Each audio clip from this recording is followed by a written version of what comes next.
Hey, how's it going everybody? JJ Wilson here, and for this recording or video I wanted to give my thoughts about the anime series Akudama Drive.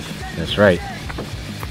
And so this particular anime was supposed to come out earlier in the summer of 2020, but of course because of the coronavirus pandemic it was delayed about three or 4 months, and it was released back in October, if I'm not mistaken, 2020. And the series is relatively short. It's only 12 episodes, but those 12 episodes, oh man, it was probably some of the best action-packed scenes you will see in an anime series in recent memory. Okay, I would have to maybe last year I'll probably have to go back to like King and Ashura, or maybe early this year like Baki, to give some kind of comparison. But I swear some of the action, some of the fights goes even harder than that. You know, I dare say it might give Dragon Ball Super a run for its money as far as how crazy the fights can get. You know, that's just how awesome it was.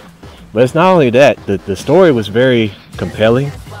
And so I'll briefly touch on that. I don't want to give out too many spoilers.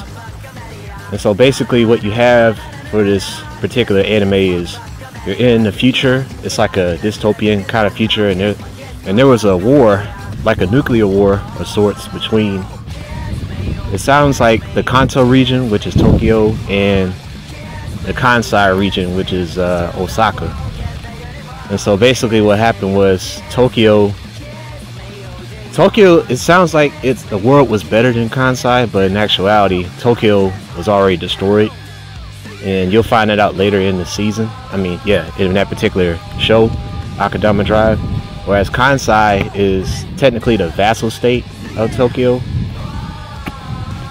or Kanto, and it's basically, you're still in the present world, like it's still humans and everything, but unfortunately, you know, not everything is free.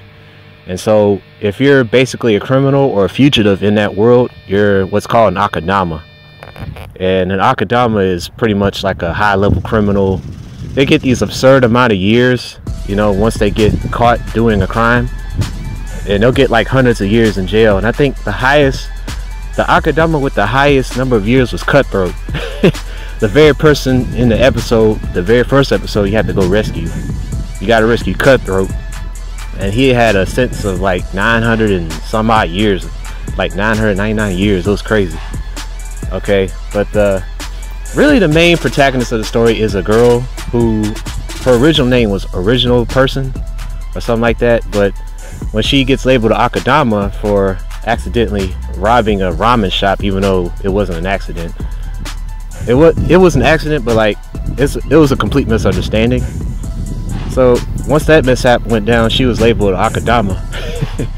And she ended up getting entangled with the rest of the Akudama gang, which composed of a motorcycle man by the name of Courier. And along with Courier, it was like a list of criminals or Akudama that he had to team up with thanks to their client. So it was Courier, Original Person, aka Swindler. You had the hacker, the young guy. You also had the doctor, who, by the way, is, yeah, you know, rated M for mature as far as looks are concerned. You had Brawler, or a rowdy dude with dreadlocks, just going crazy, man. Like, he's always ready for a fight. And then you had Hoodlum, who he probably had the second lightest sentences out of the Akudamas presented in the show. But you know, he was kind of the weakling of the group, but he was still pretty funny, you know. And he was always calling Brawler bro and stuff, and like how he even fooled Brawler, saying like he was a badass and he could like fool people and stuff, and he could trick people, and then Brawler just kind of believed everything he said. Oh man. And then there's Cutthroat, the last person that they rescued. They did rescue him, but you'll see why he's called Cutthroat. I'm just gonna leave it at that. Alright, so overall, man, the series was pretty crazy. Like I said, every episode you're jumping out of your seat damn near. as far as what goes down and the plot twist. You think something's gonna happen, but then like the creators of the show, they take it to like a totally different level. Oh, I didn't mention the creators. The anime was made by 2 studios actually, Period Studios and Tokyo Studios. I believe those were the 2 companies. So yeah, that's who came together and made this anime. But yeah, don't really want to add much more to it, because if I do, I'm going to end up spoiling it for a lot of you, and I don't want to do that, because this is definitely a must-watch anime, in my opinion, and definitely one of the better animes I've seen this entire year. But yeah, do tell me what you guys think. I won't hold you up much longer, just giving you my synopsis of the show. Very good stuff, man. Just totally awesome and action-packed. Not much more to add there. So let me know what you guys think, and I'm gonna get up out of here. Later.